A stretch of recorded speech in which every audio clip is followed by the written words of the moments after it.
એક વખતની વાત છે કે સ્વામી રામતીર્થ બાળકોને શિક્ષણની સાથે સાથે વ્યવહારિક શિક્ષણ પણ આપતા હતા. એક વખત એમણે બોર્ડમાં ચોક દ્વારા એક લીટી કરી અને બાળકોને કહ્યું કે આ લીટી નાની કરી બતાવો. એમાંથી એક બાળક ઊભું થયું અને એ બાળકે લીટીને ભૂંસવા લાગ્યું. ત્યારે રામતીર્થે એને અટકાવ્યો અને કહ્યું કે લીટીને ભૂંસવાની નથી કહ્યું, મેં લીટીને નાની કરવાની કહ્યું છે. એમ કરી બાળકને બેસાડી દીધો. ફરીથી બીજો બાળક ત્યાં ઊભો થાય છે અને એ બાળક જે લીટી કરી હતી એના જ નીચે એક મોટી લીટી કરી દે છે.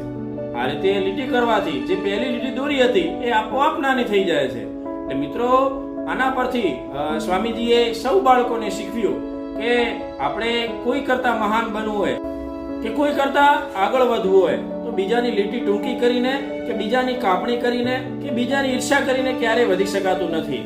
આ વાર્તા ઉપરથી આપણને પણ બોધ મળે છે કે કોઈના કરતા આગળ વધવું હોય તો એની ઈર્ષા કરીને કે એની કાપણી કરીને કે એની ઈર્ષા કરવાથી આ થઈ શકતું નથી. પણ આપણે આપણી લીટી મોટી કરવી પડે, આપણે આપણા ગુણો વિકસાવવા પડે, તો જ આપણે બીજા કરતા મહાન બની શકીએ છીએ. તો મિત્રો, જીવનમાં આગળ વધવું હોય તો કોઈની લીટી નાની કરવા કરતા આપણી લીટી મોટી કરીએ તો જ આગળ વધી શકાશે. હર હર મહાદેવ.